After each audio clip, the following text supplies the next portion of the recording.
But you're a resourceful person, so you start messing around. You say, all right, I got to eat better, right? So so I thought, take me through okay, that. I have to get out of the space that I'm in with the flowers. It's way too big. Flowers aren't doing anything. What am I going to do? So my family lives in this little town, Pearl River, like 20 miles north of Manhattan, but on the Hudson River side. And I said, you know what? Rent's cheap. Let me go look over there and see what's available. And I start looking around, and then I thought, there's no coffee houses here, you know? And there's like all the restaurants, the food is loaded with, you know, bad stuff. You don't even know what's in it. Fat, sodium, everything. Right, I have to eat better, but I like normal food. Yeah, you want it to taste good. Right. But like I like mac and cheese. I like, you know, I like regular food. Right, you enjoy food. But you just need to figure out how to make it better. Right. Healthier. Healthier, exactly. So I found the space and, of course, built it out myself. And I was telling you before we even started here that we didn't even really have a kitchen. We had a panini machine, a coffee maker. Panini machine, a coffee maker.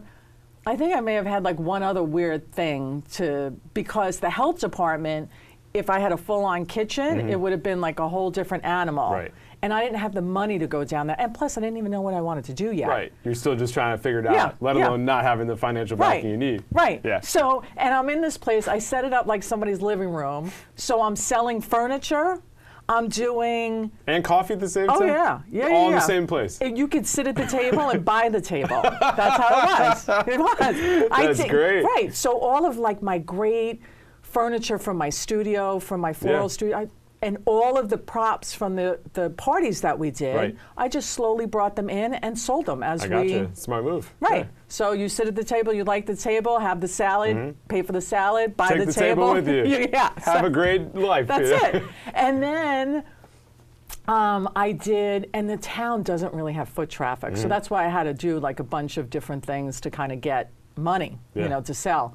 I did, I taught flower classes, right? So I would set up a bar, bar, food, flowers. And teach them how to do flower, and they loved it. So those classes did really, and I would charge like $20. And they would pay for all of their materials, and I would do it before a holiday this way, and I would advertise it as, come make your Thanksgiving centerpiece. I gotcha. And then you take it home, right? So you come for dinner, you get to eat, drink, learn how to do fresh flowers, and my flowers were very unusual. And then you get to take it home and brag about it the next day at Thanksgiving. Yeah, it's an all-encompassing experience. Right. Yeah. So I did that for every holiday.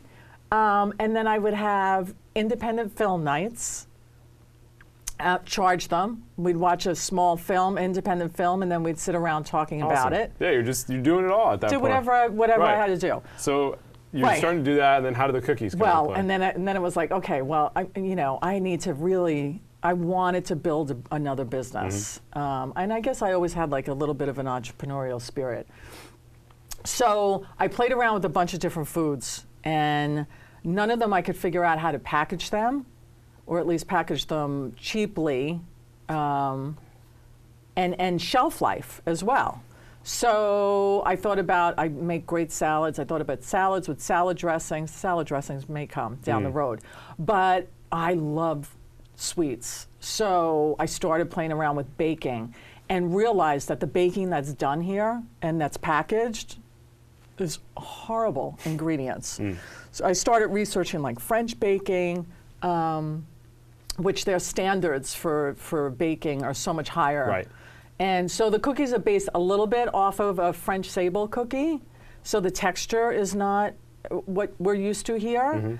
And then I started researching ingredients and came up with some really interesting flavors and took out some of the sweetness. So it's not all about the sugar, it's more about the flavors that are in the cookies. And those flavors are actually created using the actual flavor from you know, the plant Right, or the the real nut. thing as opposed to the dye Yes, or something yeah. manufactured like that. Yeah, and people don't even realize that. No, they just eat it. Yeah. Yeah. They have no idea what they're putting in their Right, bodies. they see blueberries on the package and they Right. think there's real blueberries and we just in there. assume like, okay, great. There's not. And it's like an artificial ingredient. Right. Yeah. So I was shocked and appalled by that. Mm-hmm. And then I started researching even flours. So we use like non-GMO flour. I use whole wheat in my gluten cookies. We also have a gluten-free, which have almond. We use almond flour, which I didn't realize is like the biggest thing for keto diet. Yeah. And I started researching sugars. So we use a all-natural sugar produced by a local family in Maryland. It's got 75% less calorie and carbs, so the cookies are low in carbs. So I just started playing with all of these ingredients, and I would test people that would come into the cafe. I would say, you know, try the cookies, taste them, and they loved them.